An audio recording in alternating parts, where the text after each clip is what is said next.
Cinderella और चमकीली परी। बहुत पुरानी बात है, कहीं दूर देश में सिंड्रेला नाम की सुंदर लड़की रहती थी।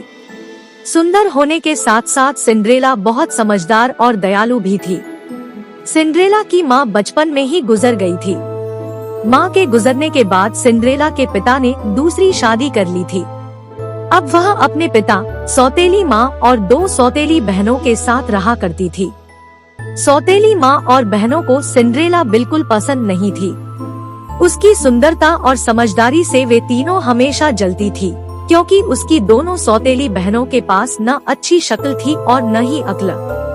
एक दिन की बात है, सिंड्रेला के पिता को किसी काम के लिए बाहर जाना पड़ा।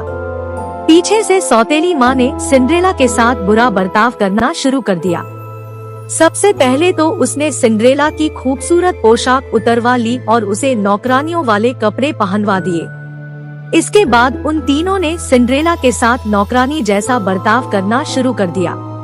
वो उससे खाना बनवाते, घर की सफाई करवाते, कपड़े बर्तन धुलवाते और घर के बाकी सारे काम करवाते। यहाँ तक कि उन तीनों ने सिंड्रेला का कमरा भी ले लिया और उसे स्टोर रूम में रहने के लिए कह दिया।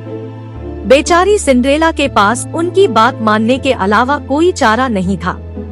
आसपास के पेड़ों पर रहने वाले पंछी और स्टोर रूम के चूहों के अलावा सिंड्रेला का और कोई दोस्त नहीं था। वह दिन भर काम करती और रात में अपने दोस्तों से बात करते करते सो जाया करती थी। जिस देश में सिंड्रेला रहती थी, एक दिन वहाँ के राजा के सिपाहियों ने बाजार में घोषणा की कि राजकुमार की शादी के लिए राजा ने महल में एक समारोह का आयोजन करवाया है। इस समारोह के लिए उन्होंने नगर की विवाह योग्य सभी लड़कियों को आमंत्रित किया है। सिंड्रेला की बहनों ने जैसे ही यह घोषणा सुनी, वे दोनों दौड़ती हुई अपनी माँ के पास पहुँची और उन्हें सारी बात बताई। उनकी माँ ने कहा कि इस समारोह में सबसे सुंदर तुम दोनों ही लगोगी। राजकुमार का विवाह तुम दोनों में से किसी एक के अलावा किसी और के साथ नहीं होगा। इस बात को सिंड्रेला ने भी सुना और उसके मन में भी समारोह में जाने की इच्छा हुई, लेकिन इस बारे में अपनी सौतेली माँ से बात करने में उसे बहुत डर लग रहा था। उसकी सौतेली माँ और बहनें समारोह में जाने की तैयारी करने लगी। उन्होंने नए कपड़े सिलवा लिए और नए जूते भी खरीद लिए। वो दोनों हर रोज इस बात का अभ्यास करती थी कि जब वो राजकुमार से मिलेंगी तो क्या बात करेंगी और कैसे बात करेंगी। आखिरकार समारोह का दिन आ ही गया। दोनों बहनें समारोह में जाने के लिए बहुत उत्साहित थी। उन दोनों ने सुबह से ही समारोह में जाने की तैयारी शुरू कर दी थी। सिंड्रेला ने भी अपनी दोनों बहनों की मदद की। अपनी बहनों को पूरी तरह तैयार करने के बाद सिंड्रेला ने बहुत हिम्मत जुटाई और अपनी सौतेली माँ से पूछा कि माँ, अब मैं भी विवाह योग्य हो गई हूँ, क्या मैं भी समारोह में जा सकती हूँ? यह सुनकर वे तीनों जोर जोर से हंसने लगी और कहा, राजकुमार को अपने लिए पत्नी चाहिए, नौकरानी नहीं। यह कहकर वो तीनों वहाँ से चली गई। उनके जाने के बाद सिंड्रेला बहुत उदास हो गई और रोने लगी। तभी उसके सामने एक तेज रोशनी आई, जिसमें से एक परी निकली। परी ने सिंड्रेला को अपने पास बुलाया और कहा, मेरी प्यारी सिंड्रेला, मैं जानती हूँ कि तुम क्यों दुखी हो, लेकिन अब तुम्हारे मुस्कुराने का समय आ गया है। तुम भी उस समारोह का हिस्सा बन पाओगी। इसके लिए मुझे सिर्फ 1 कद्दू और 5 चूहों की जरूरत है। सिंड्रेला कुछ समझ नहीं पाई, लेकिन फिर भी उसने बिल्कुल वैसा ही किया जैसा परी ने कहा। वह दौड़ती हुई किचन में गई और एक बड़ा सा कद्दू उठा लाई। उसके बाद वह स्टोर रूम में गई और अपने मित्र चूहों को ले आई। सब कुछ मिल जाने के बाद परी ने अपनी जादुई छड़ी को घुमाया और कद्दू को एक बग्घी में बदल दिया। फिर वह चूहों की तरफ मुड़ी। उसने 4 चूहों को खूबसूरत सफेद घोड़ों और 1 चूहे को बग्घी चलाने वाला बना दिया।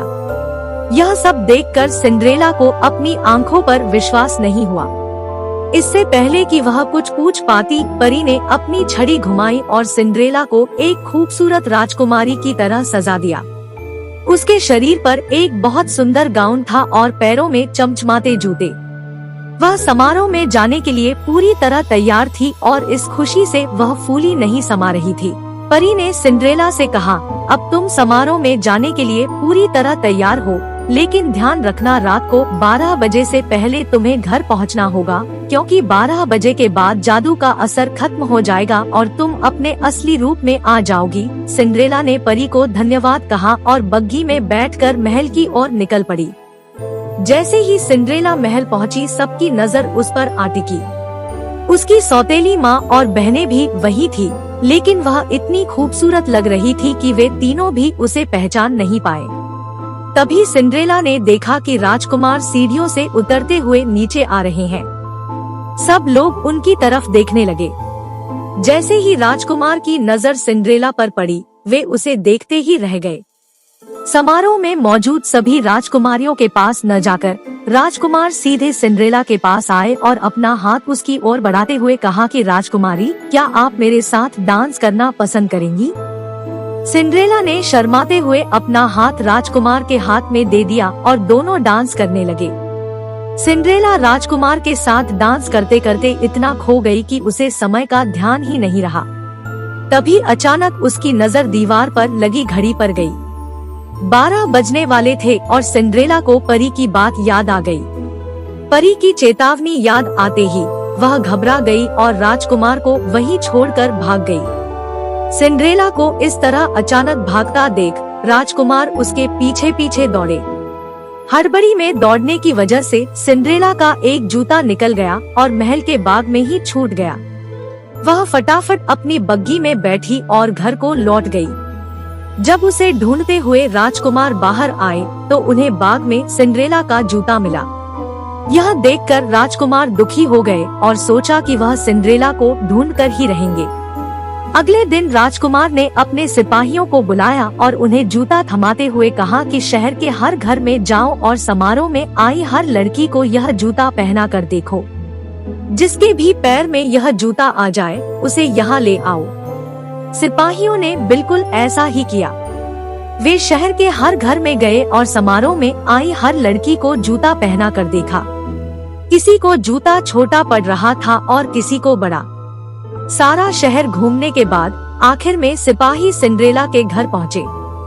जैसे ही सिंड्रेला ने सिपाहियों को देखा तो वह समझ गई कि ये राजकुमार के कहने पर आए हैं और वह खुशी से दरवाजे की तरफ दौड़ी। उसी समय उसकी सौतेली माँ ने उसका रास्ता रोक लिया। सौतेली माँ ने सिंड्रेला से पूछा, तुम कहाँ चली?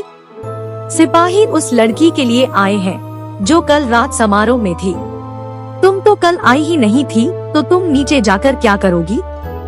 ऐसा कहकर उन्होंने सिंड्रेला को स्टोर रूम में बंद कर दिया और चाबी अपनी जेब में रख ली। जब सिपाही जूता लेकर घर में आए तो उसकी दोनों बहनों ने उस जूते को पहनने की कोशिश की, लेकिन वो दोनों नाकाम रही। वहीं निराश होकर सिंड्रेला रोने लगी। उसे रोता देख उसके चूहे मित्र को एक उपाय सूझा। दरवाजे के नीचे से निकलकर वह दौड़ते हुए नीचे गया और चुपके से सौतेली माँ की जेब से चाबी निकाल लाया और सिंड्रेला को दे दी। चाबी मिलते ही सिंड्रेला ने दरवाजा खोला और दौड़ती हुई नीचे गई। सिपाही महल की ओर लौट ही रहे थे कि तभी उन्हें सिंड्रेला की आवाज आई, मुझे भी जूता पहन कर देखना है। यह सुनकर सौतेली माँ और बहनें हंसने लगी, लेकिन सिपाही ने सिंड्रेला को भी जूता पहनने का मौका दिया। जैसे ही उसने पैर जूते में डाला, वह आसानी से उसके पैर में आ गया। यह देखकर सभी चौंक गए और सिपाही ने सिंड्रेला से पूछा, क्या यह जूता आपका है? इस पर सिंड्रेला ने हाँ में अपना सिर हिलाया। सिपाही सिंड्रेला को बग्घी में बिठाकर महल ले गए, जहाँ उसे देखकर राजकुमार बहुत खुश हुए। उन्होंने सिंड्रेला के सामने शादी का प्रस्ताव रखा, जिसे उसने प्रसन्नता से स्वीकार कर लिया।